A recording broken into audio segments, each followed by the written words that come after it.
Iwalagi sa Ama at sa Anak at sa Espiritu Santo, kapara nung sa unang-una, ngayon at magpakailanman, magpasawalang hanggan. Amen. The kingdom of God will be known by your kindness.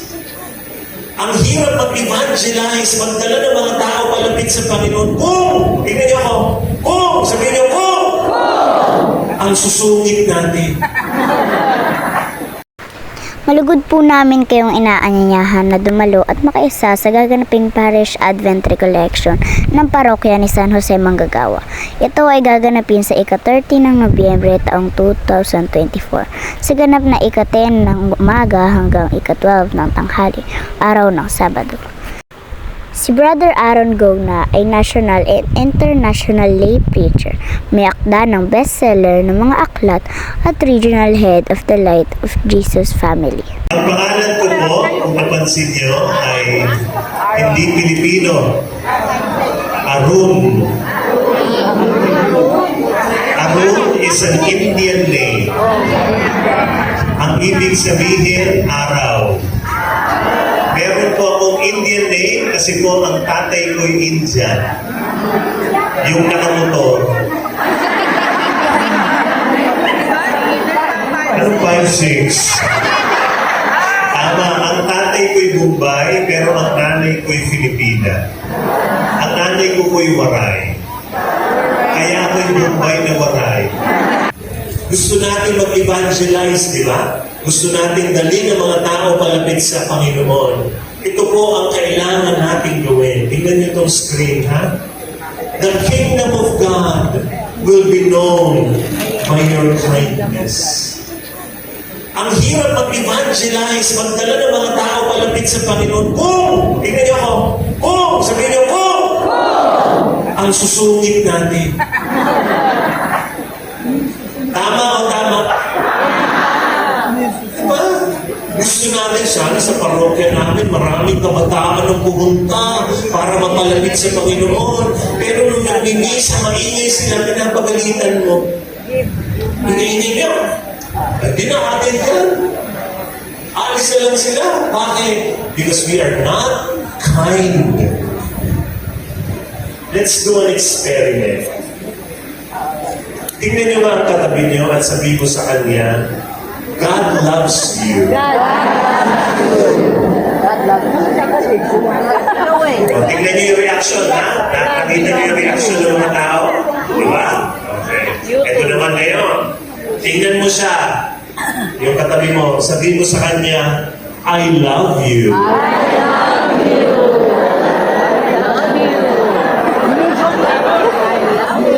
Nakita niyo yung kaibahan? Sinabi ni Sister sa'yo. I love you, I love you. Nakita niyo yung kaibahan ng God loves you? Okay lang, di ba? Masarap mo. Pero nung sinabi sa'yo, I love you, iba. That is okay. Why? Because God's perfect love is best experienced through the imperfect love of another human being. The kingdom of God will be known by our kindness. Meron isang eroplano na bigla na lang nasira yung mga makina. Tapos, pabagsak na yung aeroplano. Tapos yung mga piloto, yung stewardess, may parachute, tumalon. Iniwan yung 4 na pasahero. 4. Tatlo na lang ang parachute. 4 ang pasahero. Alam mo yung isa, sabi ng ganyan yung isa, kinuha niya yung parachute sa harap ng 4, sinuot niya. At sabi niya, pasensya na kayo ha, kailangan kong mabuhay. Kasi doktor ako, marami akong pasyenteng gagamutin, ha? Kaya kinuha ko na itong parachute, tumalon. Natira yung 3. Ilang parachute ang natira? 2. Tapos yung isa doon sa 3, biglang kinuha yung isang bag, sinuot sa likod. Tapos sinabi niya dun sa 2 natitira, pasensya na kayo ha, scientist ako, napakatalino ko. Sayang ang talino ko kung ako'y mamatay. Kaya, pasensya na ha, tumalon. Ilan na tira? Na parachute, ilan? Ilang tao? Dalawa. Alam niyo kung sino yung dalawa? Yung isa ay bata. Bata-bata. Binatil yun. Yung isa ay si Pope Francis. Tapos alam mo, si Pope Francis, nagtinginan sila ng bata. Kinuha niya yung isang parachute at pinabot niya dun sa bata. At sabi niya, bata, sa'yo na yan. Matanda na naman ako. Pwede na akong kunin ni Lord. Ikaw bata pa, marami ka pang tatahakin sa buhay. Sa'yo na yan. Alam niyo, si Pope Francis nagtagalog. Ganun kagaling. Nagtagalog talaga. Binigay ni Pope Francis sa bata yung parachute na natitira.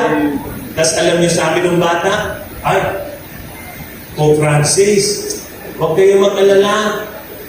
Yung tumalon na matalino, huwag kayong mag-alala. Dalawa pa ho ang parachute natin. Sabi ni Pope Francis, bakit? Isa na lang yan, hindi ho?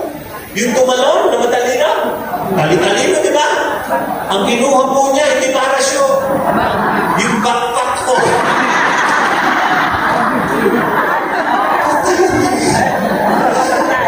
Patay kang bata ka. Sabi mo sa katabi mo, patay kang bata ka.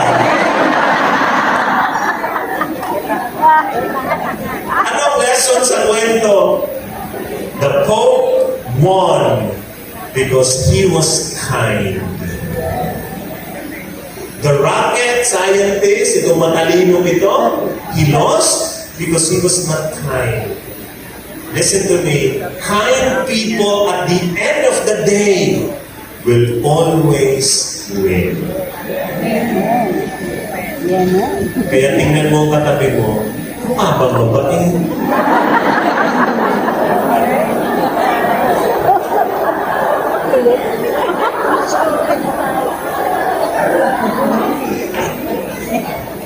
So here is my message. Listen to me. Pakinggan niyo po ito ha. If you want to bring someone closer to God, you need to be kind to them. Kailangan po tayo mabait sa kanila. Because God's kingdom will be known by your kindness. You want to evangelize. Di ba, yun ang gusto natin eh. Hataw tayo, ganda ng kanta, galing ng pare, ganda ng setup ng simbahan, grabe mga formation. Tuloy niyo ho yan. Pero ang bottom line is kindness. Gaano kayo kabait sa mga taong walang alam? How kind are you? How do we be kind? Two things. Dalawang bagay ko. Be accepting and be affectionate. Be accepting. Ano po yan? Tingnan niyo yung priest at saka Levite. Bakit hindi tumulong? Because they were not accepting. Alam niyo po, ang priest and Levite, takot silang madumihan. Kasi nung panahon nila noon, pag meron pong division noon, clean and unclean. Yan ang tingin nila eh. Things are clean, things are unclean. Actions are clean, actions are clean. Ganyan yan. People are clean, people are unclean. May division. And according to their law, yung batas nila, anyone who touches blood or a dead person makes that one unclean. Pag hinawakan ng pare at Levite yung taong madumi, madumi na rin siya. At dahil madumi siya, 7 araw siyang hindi pwedeng magtrabaho. Kailangan siya magpalinis muna. At pag hindi siya nagtrabaho, mawawalan siya ng pera. Itong Samaritano, alam na niya na ang tingin ng lahat ng tao sa kanila, madumi sila. Unclean. Kaya dahil madumi siya, at nakikita niya yung madumi, hindi siya nahiya tumulong. Bakit? Eh, madumi na naman ako. Madumi na naman ako. Diba? Kaya minsan ayaw natin maging mabait sa iba kasi feeling natin, ang linis-linis natin. Ayaw natin makihalubilo sa mga taong may topak. Kasi feeling natin wala tayong topak. Kaya gusto lang natin kausap yung mga pare-pareho natin. Kaya wala na tuloy dumarating ng mga bagong tao. In other words, it was the unclean man who helped another unclean man. Alam niyo po, I've been serving God for 41 years already. Tagal na ako sa ministry nito. And this is what I have realized. I want you to listen to what I'm going to say. Ha? Ito po ang na-realize ko. The best people who represent God in this world, yung taong talagang makikita mo ang Diyos sa Kanya, dito sa mundong ito, are not the most intelligent. Hindi ho yung mga matatalino na nagmasteral in theology tapos magna cum laude ang natapos niya. Hindi ho yun. I've realized that the best people who represent God in this world are not the most eloquent. Yung napakagaling mag-talk. Hindi ho yun. Na-realize ko that the people or the best people who represent God in this world are not the most gifted. Yung best-selling author, yung ang daming album, yung gano'n, hindi ho sila yun. Ako yata yan sinasabi ko. No? I finished Masters in Theology, magna cum laude. I have a lot of best-selling books. I'm a concert artist. I am a Christian. My Christian album is platinum.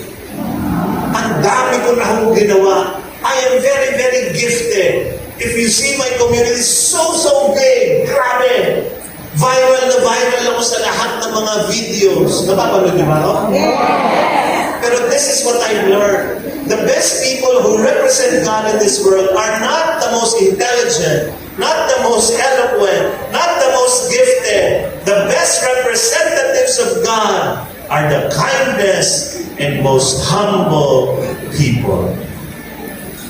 Sila pinaka nakikita at nararamdaman ang pag-ibig ng Diyos. Iwalagi sa Ama at sa Anak at sa Espiritu Santo, kapara nung sa unang-una, ngayon at magpakailanman, magpasawalang hanggan. Amen.